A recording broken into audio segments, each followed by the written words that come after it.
നമ്മുടെ 10th level prelims പരീക്ഷയ്ക്ക് ചോദിച്ച ക്വസ്റ്റ്യനുകളാണ്. അതായത് നമ്മൾ ക്യാൻസൽ ചെയ്ത പരീക്ഷയുണ്ട്, അതുപോലെ തന്നെ നടത്തിയ ഫസ്റ്റ് സ്റ്റേജ് പരീക്ഷയുണ്ട്. അപ്പം പരീക്ഷയ്ക്ക് ചോദിച്ച ചോദ്യങ്ങളെല്ലാം തന്നെ, അതായത് ജോഗ്രഫിയുമായി ബന്ധപ്പെട്ട് ചോദിച്ച ചോദ്യങ്ങളെല്ലാം തന്നെ നമ്മുടെ SCERT NCERT പുസ്തകത്തിൽ നിന്നാണ് വന്നത്. അപ്പം ആ ടോപ്പിക്കുകളാണ് നമ്മൾ നോക്കുന്നത് കേട്ടോ. അപ്പോൾ നമുക്ക് ഗംഗാ ശുദ്ധീകരണവുമായി ബന്ധപ്പെട്ട പദ്ധതി താഴെ പറയുന്നവയിൽ ഏത് എന്ന് PSC ചോദിച്ചായിരുന്നു. ആൻസർ ഒരുപാട് വട്ടം പ്രീവിയസ് ആയിട്ട് ചോദിച്ചതാണ്. ഏത്? നമാമി ഗംഗാ പദ്ധതിയാണല്ലേ. ഏതാണ്? നമാമി ഗംഗാ പദ്ധതി. അപ്പോൾ നമ്മൾ ടെക്സ്റ്റ് ബുക്കിൽ തന്നിട്ടുണ്ട്, അതായത് +2ൻ്റെ ടെക്സ്റ്റ് ബുക്കിൽ തന്നിട്ടുണ്ട്. ദേശീയ നദിയായ ഗംഗയിലെ മലിനീകരണം ഫലപ്രദമായി കുറയ്ക്കുക, നദിയുടെ പുനരുജ്ജീവനം എന്നീ ഇരട്ട ഉദ്ദേശ്യ ലക്ഷ്യങ്ങളോടെ പതാകവാഹക പദ്ധതിയായി 2014 ജൂണിൽ ഭാരത സർക്കാർ അംഗീകരിച്ച ഒരു സംയോജിത സംരക്ഷണ ദൗത്യം. ഓക്കെയാണേ. ഇനി സ്റ്റേറ്റ്മെൻ്റായിട്ട് ചോദിക്കാം ഒരു പക്ഷേ നമാമി ഗംഗാ പദ്ധതിയുമായി ബന്ധപ്പെട്ട് ഉള്ള കാര്യങ്ങളൊക്കെ ചോദിച്ചു കഴിഞ്ഞാൽ നോക്കുക.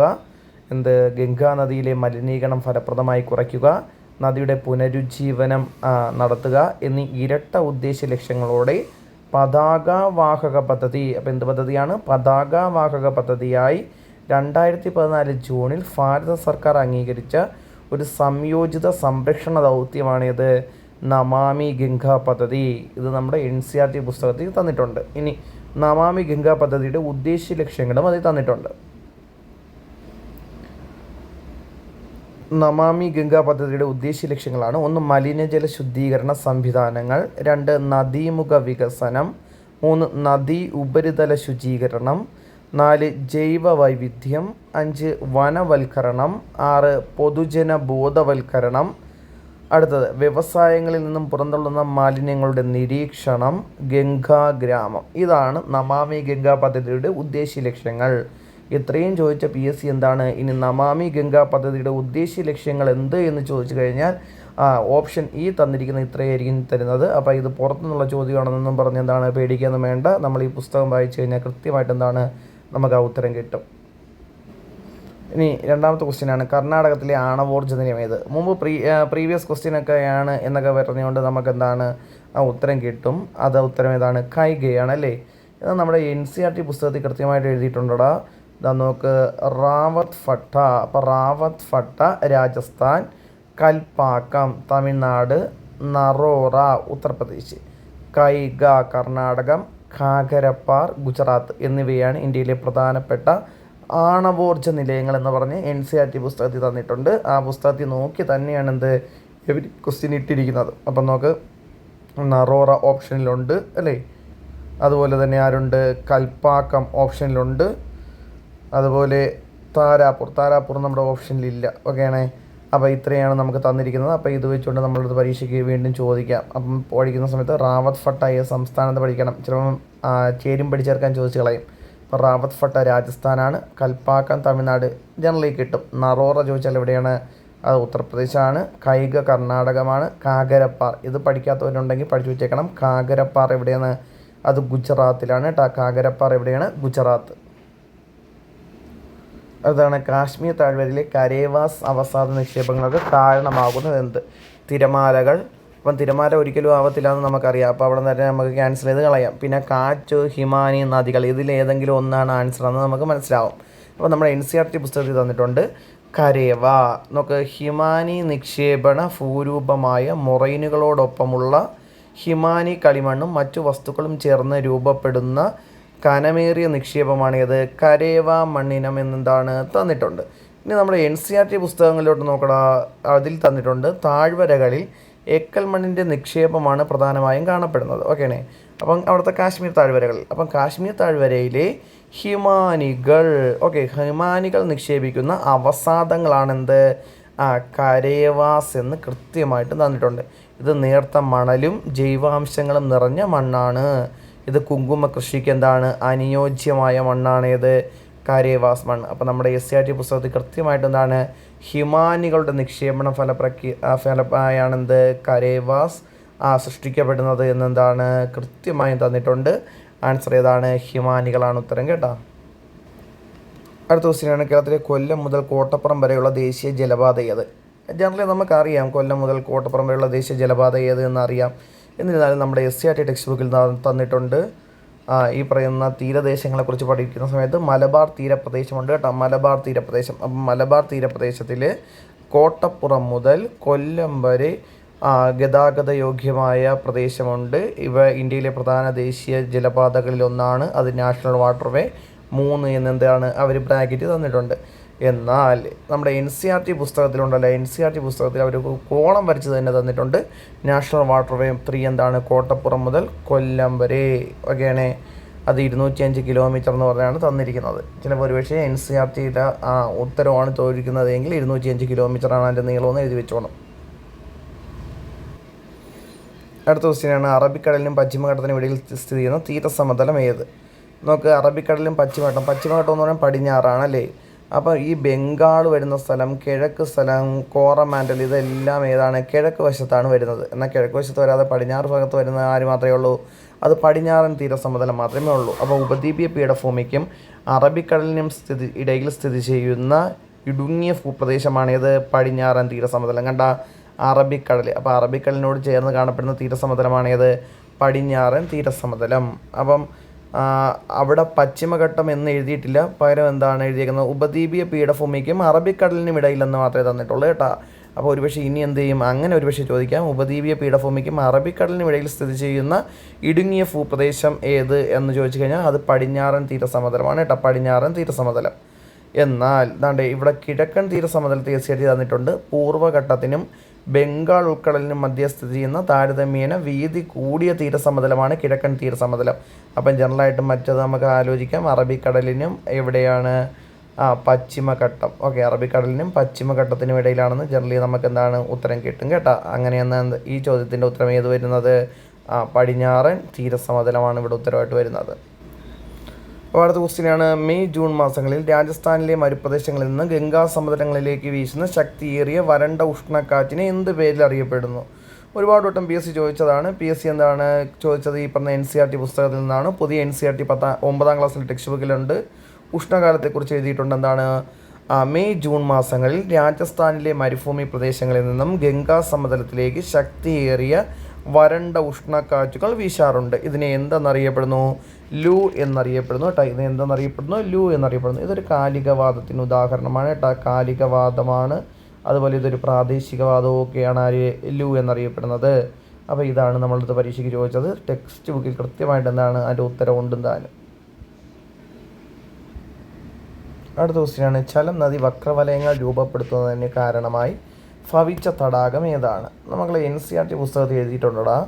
വളരെ കാലങ്ങൾക്ക് മുമ്പ് നിലനിന്നിരുന്ന ഒരു വിശാലമായിട്ടുള്ള തടാകത്തിൻ്റെ ഭാഗമായ ഇന്നത്തെ ദാൽ തടാകം ഓക്കെയാണ് പ്രാദേശിക അടിസ്ഥാന നിരപ്പായി, അതായത് ബേസ് ലെവലായി പ്രവർത്തിക്കുന്നത് കാരണമാണ് കാശ്മീർ താഴ്വരയിൽ ചലം നദി വക്രവലയങ്ങൾ രൂപപ്പെടുത്തുന്നത്. കാശ്മീർ താഴ്വരയിൽ വക്രവലയങ്ങൾ രൂപപ്പെടുത്തുന്ന നദിയാണിത്? ചലം നദിയാണ്, ചലം നദി. അത് അവിടെ വക്രവലയങ്ങൾ രൂപപ്പെടുത്താൻ കാരണം ചോദിച്ചു കഴിഞ്ഞാൽ എന്താണ്? ദാൽ തടാകം പ്രാദേശിക അടിസ്ഥാന നിരപ്പായി പ്രവർത്തിക്കുന്നത് കൊണ്ടാണ് കാശ്മീർ താഴ്വരയിൽ ചലം നദി എന്താണ് വക്രവലയങ്ങൾ രൂപപ്പെടുത്തുന്നത്. ഇത് NCERT പുസ്തകത്തിൽ കൃത്യമായിട്ട് എഴുതിയിട്ടുണ്ട് കേട്ടോ. എന്നാൽ നമ്മുടെ ഈ ചലം നദി ഉണ്ടല്ലോ, അവിടെ ചലം നദി, ആ ചലം നദിയുടെ ഒരു കൈവഴി, ഒരു ചെറിയ ഭാഗം നേരെ എവിടെ വന്ന് പതിക്കുന്നുണ്ട്? അത് വൂളാർ തടാകത്തിൽ വന്ന് പതിക്കുന്നുണ്ട് കേട്ടോ. അങ്ങനെ ചിലപ്പോൾ ഒരുപക്ഷെ വായിക്കുന്നവൻ വൂളാറെന്ന് പെട്ടെന്ന് എന്താണ് ഈ പറയുന്ന തെറ്റിദ്ധരിക്കാം. ഞാനും ആദ്യം ഈ ക്വസ്റ്റ്യൻ വായിച്ചപ്പോൾ അങ്ങനെ തെറ്റിദ്ധരിച്ചായിരുന്നു. പിന്നീടാണ് ഉത്തരം ദാലാണ് കേട്ടോ. പിന്നീട് ഉത്തരം ചോദിച്ചു കഴിഞ്ഞാൽ എന്താണ്? ഇവിടെ ഉത്തരം ദാലായിട്ടാണ് വരുന്നത്, ദാല്. ഓക്കെയാണേ. ഇനി ഇവിടെ ഒരു ക്വസ്റ്റ്യൻ നോക്കാം. ഇന്ത്യയിലെ ഏറ്റവും വലിയ തുരങ്ക റെയിൽപാത ഏത്? അത് ഈ താഴെ തന്നിരിക്കുന്ന ഓപ്ഷനുകളെ വെച്ച് ഇന്ത്യയിലെ ഏറ്റവും വലിയ തുരങ്ക റെയിൽപാത ഏത് എന്ന് പറഞ്ഞാണ് PSC ചോദിച്ചിരിക്കുന്നത്. എന്നാൽ ഇന്ത്യയിലെ ഏറ്റവും വലിയ തുരങ്ക റെയിൽപാത ഇതൊന്നും അല്ല കേട്ടോ. അപ്പോൾ ഇവിടെ നമുക്കുള്ള തന്നെ NCERT പുസ്തകത്തിലൂടെ തന്നിട്ടുണ്ട്. കൊങ്കൺ റെയിൽവേ പാതയെക്കുറിച്ച് തന്നിട്ടുണ്ട്. ആ കൊങ്കൺ റെയിൽവേ പാതയെക്കുറിച്ച് പറയുന്ന സമയത്ത് അവരതിൽ എഴുതിയിട്ടുണ്ട് ഏഷ്യയിലെ ഏറ്റവും വലിയ തുരങ്കം ഈ പറഞ്ഞ കൊങ്കൺ റെയിൽവേയിലാണ്. അപ്പോൾ ഏഷ്യയിലെ ഏറ്റവും വലിയ തുരങ്കം എന്ന് പറഞ്ഞാൽ അത് തന്നെ ആയിരിക്കുമല്ലോ ഇന്ത്യയിലെ ഏറ്റവും വലിയ തുരങ്കം. അപ്പോൾ അതുകൊണ്ട് തന്നെ എന്താണ് തന്നിരിക്കുന്ന ഓപ്ഷനുകളെ അടിസ്ഥാനപ്പെടുത്തി നമ്മുടെ ഉത്തരം ചോദിച്ചു കഴിഞ്ഞാൽ ഏതാണ്? അത് കൊങ്കൺ പാതയാണ് ഉത്തരം കേട്ടോ, കൊങ്കൺ പാത. അടുത്ത ക്വസ്റ്റ്യനാണ് മൊളാസിസ് തടം എന്നറിയപ്പെടുന്ന ഇന്ത്യയിലെ സംസ്ഥാനം ഏത്? മൊളാസിസ് തടം എന്നറിയപ്പെടുന്ന ഇന്ത്യയുടെ സംസ്ഥാനം ചോദിച്ചാൽ അതായത് മിസോറാമാണ്. ഇത് മുമ്പ് PK ചോദിച്ച ക്വസ്റ്റ്യനാണ്. അപ്പം മൊളാസിസ് തടം എന്നും അറിയപ്പെടുന്ന മിസോറാം മൃദുവായതും ദൃഢീകരിക്കാത്തതുമായ നിക്ഷേപങ്ങളാൽ രൂപപ്പെട്ടതാണ് എന്ന് കൃത്യമായിട്ട് എന്തിൽ തന്നിട്ടുണ്ട്? നമ്മുടെ +2 ടെക്സ്റ്റ് ബുക്കിൽ തന്നിട്ടുണ്ട് കേട്ടോ. അവിടെ ഹിമാലയ പർവ്വതങ്ങളുമായൊക്കെ ബന്ധപ്പെട്ടിട്ടുള്ള ഒരു ടോപ്പിക്കിലാണ് മൊളാസിസ് തടം എന്ന് പറഞ്ഞ് തന്നിരിക്കുന്നത്. അത് ഈ പറയുന്ന +1 ടെക്സ്റ്റ് ബുക്കിൻ്റെ തുടർ പ്രവർത്തനങ്ങളിലെ ഒരു ചോദ്യമാണ്. മൊളാസിസ് തടം എന്നറിയപ്പെടുന്ന ഇന്ത്യയിലെ സംസ്ഥാനം ഏതെന്ന് കേട്ടോ. അത് കൃത്യമായിട്ട് പഠിച്ചു വെച്ചേക്കണം. ഇനി ആവർത്തിച്ച് വരും. ഓക്കെ, ഇന്ത്യയിലെ വാതോർജ്ജ നിലയം ഏത് എന്നാണ്? വാദം. അപ്പോൾ നമ്മൾ വാണിജ്യവാദം, കാലികവാദം, പശ്ചിമവാദം എന്നൊക്കെ കേട്ടിട്ടുണ്ടല്ലേ. അപ്പോൾ അതിൽ നിന്ന് തന്നെ നമുക്ക് മനസ്സിലാക്കിയത് കാറ്റുമായി ബന്ധപ്പെട്ട എന്തോ ഒരു പരിപാടിയാണെന്ന് നമുക്ക് സിമ്പിളായിട്ട് മനസ്സിലാക്കാം. അപ്പോൾ അതിൽ നിന്നും ബി മണികരനെ അപ്പോഴേക്കും ഒഴിവാക്കിക്കൂടെ?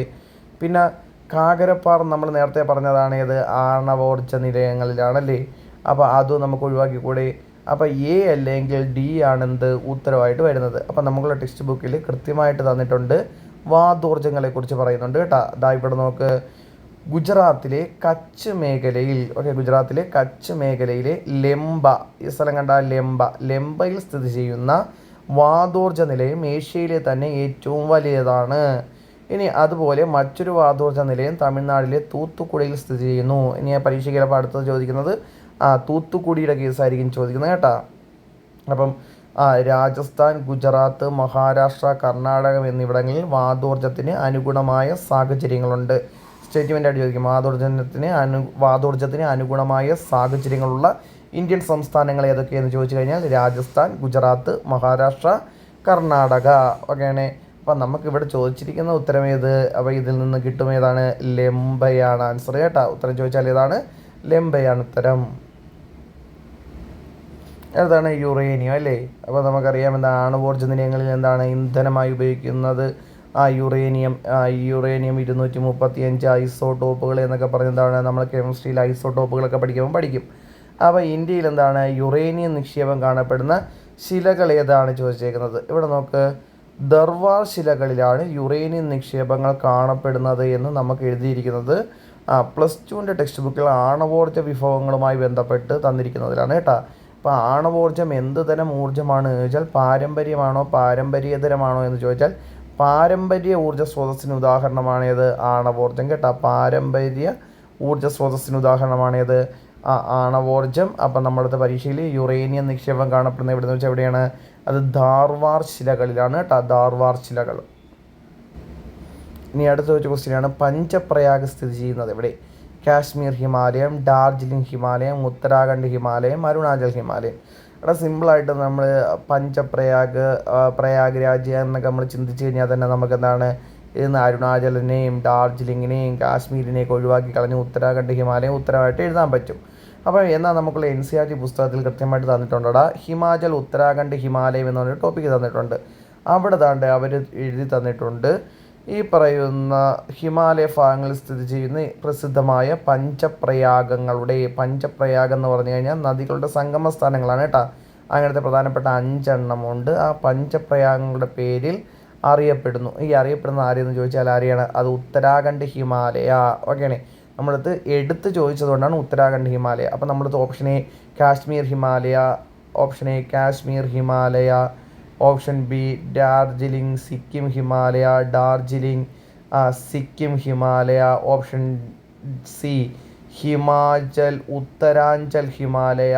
അങ്ങനെയൊക്കെയാണ് വന്നു കഴിഞ്ഞാൽ ആൻസർ എഴുതിക്കോണം, ഹിമാചൽ ഉത്തരാഞ്ചൽ അല്ലെങ്കിൽ ഹിമാചൽ ഉത്തരാഖണ്ഡ് ഹിമാലയ എന്ന് ആൻസർ എഴുതിക്കോണം കേട്ടോ. ഇത് ഇവിടെ സെപ്പറേറ്റ് ചെയ്ത് ചോദിച്ചുകൊണ്ടാണ് നമ്മളിവിടെ ഉത്തരാഖണ്ഡ് ഹിമാലയ ഉത്തരവായിട്ട് വന്നേക്കുന്നത്. ഓക്കെയാണേ. അടുത്ത ക്വസ്റ്റ്യനാണ്, എണ്ണപ്പാടം അടിസ്ഥാനമാക്കിയുള്ള ഇന്ത്യയിലെ എണ്ണ ശുദ്ധീകരണശാല ഏത് എന്നാണ് ക്വസ്റ്റ്യൻ. അപ്പോൾ ഇവിടെ നോക്കിക്കോണോടാ, നമുക്കുള്ള +2 ടെക്സ്റ്റ് ബുക്കിൽ തന്നിട്ടുണ്ട്. ഇന്ത്യയിൽ 2 തരത്തിലുള്ള എണ്ണ ശുദ്ധീകരണശാലകളാണ് ഉള്ളത്. എണ്ണപ്പാടം അടിസ്ഥാനമാക്കിയുള്ള എണ്ണ ശുദ്ധീകരണശാലയും, അപ്പോൾ നമുക്ക് എണ്ണപ്പാടം അടിസ്ഥാനമാക്കിയുള്ള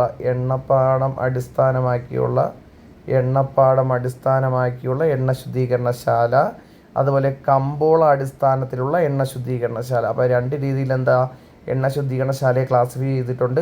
അതിൽ എണ്ണപ്പാടം അടിസ്ഥാനമാക്കിയുള്ള എണ്ണ ശുദ്ധീകരണശാലയ്ക്ക് ഉദാഹരണമാണിത് ദിഗ്ബോയി ആണ് കേട്ടോ. ആൻസർ ഏതാണ്? ദിഗ്ബോയി. എന്നാൽ കമ്പോള അടിസ്ഥാനത്തിലുള്ള എണ്ണ ശുദ്ധീകരണശാലയ്ക്ക് ഉദാഹരണമാണിത് ബറൗണി. ഇനി ഇതേ ക്വസ്റ്റ്യൻ സ്റ്റേറ്റ്മെൻറ്റായിട്ട് വീണ്ടും ചോദിച്ചാൽ കേട്ടോ. അപ്പോൾ ഇവിടെ ഉത്തരം ഏതായിട്ട് വരും? ഉത്തരം ദിഗ്ബോയി ആണ് ആൻസർ അല്ലേ. ദിഗ്ബോയി ആണ് ഇവിടുത്തെ ഉത്തരം. ഓക്കെ. ഇവിടെ നോക്ക്, പ്രാചീന കാലത്ത് ബംഗാളിലെ സോണാർ താഴ്വരയെയും സിന്ധു താഴ്വരയെയും ബന്ധിപ്പിച്ചിരുന്ന പാത ഏത്? നമ്മൾ ആദ്യമായിട്ടൊക്കെ കാണുമ്പോൾ നമ്മൾ വിചാരിക്കുന്നത് വേറെ എവിടെ നിന്നാണ് ചോദിച്ചായിരുന്നു. വേറെ ഒന്നുമല്ല, നമ്മൾ ടെക്സ്റ്റ് ബുക്കിൽ നിന്ന് തന്നെ ചോദിച്ച ക്വസ്റ്റ്യൻ ആണ്. ഇതാ നോക്ക്, ബംഗാളിലെ സോണാർ താഴ്വര മുതൽ അതുപോലെ സിന്ധു താഴ്വര വരെ, സോണാർ താഴ്വര മുതൽ സിന്ധു താഴ്വര വരെ തൻ്റെ സാമ്രാജ്യം ശക്തിപ്പെടുത്തുന്നതിനായി ഷേർഷാ സൂരി, ഈ പുള്ളിക്കാരനെ അറിയാലോ, ഷേർഷാ സൂരി നിർമ്മിച്ചതാണ് ഷാഹി റോഡ്. ഷാഹി എന്ന വാക്കിൻ്റെ അർത്ഥം രാജകീയം എന്നാണ് കേട്ടോ, രാജകീയം. കൽക്കട്ട ഉണ്ടല്ലോ, കൽക്കട്ട, ആ കൽക്കട്ട ഇന്നത്തെ പെഷവാറുമായി ബന്ധിപ്പിച്ചിരുന്ന ഈ റോഡ് ബ്രിട്ടീഷ് കാലഘട്ടത്തിൽ ഗ്രാൻഡ് ട്രങ്ക് റോഡ് എന്ന് പുനർനാമകരണം ചെയ്തു. അപ്പം പരീക്ഷയ്ക്ക് ഇനി ചോദിക്കാം, ഷാഹി എന്ന് പറയുന്ന ഷേർഷാ സൂരി നിർമ്മിച്ച റോഡ് ബ്രിട്ടീഷ് കാലഘട്ടത്തിൽ അറിയപ്പെട്ട പേരെന്തെന്ന് ചോദിച്ചാൽ എന്തെന്നാണ് അറിയപ്പെട്ടത്? അത് ഗ്രാൻഡ് ട്രങ്ക് റോഡ് എന്നാണ് അറിയപ്പെടുന്നത് കേട്ടോ. ഇപ്പോൾ ഇത് അമൃത്സർ മുതൽ ഇവിടം വരെ കൊൽക്കത്ത വരെയാണ് വ്യാപിച്ചിരിക്കുന്നത് എന്നാണ് NCERT ടെക്സ്റ്റ് ബുക്കിൽ തന്നിരിക്കുന്നത്. NCERT ടെക്സ്റ്റ് ബുക്കിൽ തന്നിരിക്കുന്നത്. ഓക്കെ, അപ്പോൾ ഹിമാലയത്തിലെ ലവണജല തടാകങ്ങൾ ഏത് എന്നാണ് ചോദ്യം, അല്ലെങ്കിൽ തടാകം ഏത് എന്നാണ് ചോദ്യം. അപ്പോൾ ഇവിടെ നോക്കടാ, ഓപ്ഷനിൽ ദാലുണ്ട്, ലോണാറുണ്ട്, വൂളാറുണ്ട്, രാഗാസുണ്ട്. അപ്പോൾ ഇവിടെ നോക്ക്, ഇതിൽ ലോണാർ തടാകം നമ്മൾ കേട്ടിട്ടുണ്ട്, പഠിക്കുന്നവർക്കറിയാം ലോണാർ തടാകം എവിടെയാണ്? അതങ്ങ് മഹാരാഷ്ട്രയിലാണ്, മഹാരാഷ്ട്ര. ഓക്കേനെ, അപ്പോൾ അതുകൊണ്ട് അത് ഹിമാലയത്തിൽ വരത്തില്ല. മഹാരാഷ്ട്ര ഹിമാലയത്തിൽ ഉൾപ്പെടുന്ന എന്താണ്, ഇന്ത്യൻ സംസ്ഥാനങ്ങളിലൊന്നും വരുന്നില്ല. മൂളാർ ശുദ്ധജല തടാകമാണെന്ന് നമുക്കറിയാം. മൂളാർ എന്താണ്? ശുദ്ധജല തടാകമാണ്. ഈ ദാൽ തടാകവും എന്താണെടാ? ശുദ്ധജല തടാകമാണ്. NCERT പുസ്തകത്തിൽ കൃത്യമായിട്ട് തന്നിട്ടുണ്ട്. ദാൽ തടാകവും മൂളാർ തടാകവും എന്താണ്? ശുദ്ധജല തടാകമാണ്. ഇനി അടുത്തത് രാഗാസ് തടാകം. ഈ രാഗാസ് തടാകം അതാണ് രാക്ഷസ്ഥൽ തടാകം കേട്ടോ. നമ്മൾ രാക്ഷസ്ഥൽ തടാകം എന്ന് പറയത്തില്ലേ, അതാണ് ഏത്? രാഗാസ് തടാകം. അത് ടിബറ്റിലാണ് സ്ഥിതി ചെയ്യുന്നത് കേട്ടോ. എവിടെയാണ്? ടിബറ്റിൽ. അതിൻ്റെ അടുത്തായി സ്ഥിതി ചെയ്യുന്ന ഒരു ശുദ്ധജല തടാകമുണ്ട്, അതാണ് ഏത്? മാനസ സരോവർ. ഓക്കെ, ഏതാണ്? മാനസ സരോവർ. മാനസ സരോവർ ശുദ്ധജല തടാകമാണ് കേട്ടോ. എന്നാൽ രാഗാസ് തടാകം ഉണ്ടല്ലോ, രാഗാസ് തടാകം. അപ്പോൾ നമ്മൾ ഈ പറഞ്ഞ 3 ഓപ്ഷൻ വെച്ച് നോക്കുമ്പോൾ നമുക്ക് ഇതിൽ നിന്ന് തന്നെ എന്താണ് ഡിലീറ്റ് ചെയ്തിട്ട് ആൻസർ ഓപ്ഷൻ ഡി എന്താണ്? രാഗാസ് തടാകം ഉത്തരമായിട്ട് എന്താണ് എഴുതി വയ്ക്കാവുന്നതേ ഉള്ളൂ കേട്ടോ. അപ്പോൾ ഇതാണ് നമുക്കുള്ള ഈ പറയുന്ന 10th ലെവൽ പ്രിലിംസ് പരീക്ഷയ്ക്ക് ഈ പറയുന്ന ഫസ്റ്റ് സ്റ്റേജും ക്യാൻസൽ ചെയ്ത സെക്കൻഡ് സ്റ്റേജിൽ നിന്നും ചോദിച്ച ചോദ്യങ്ങൾ.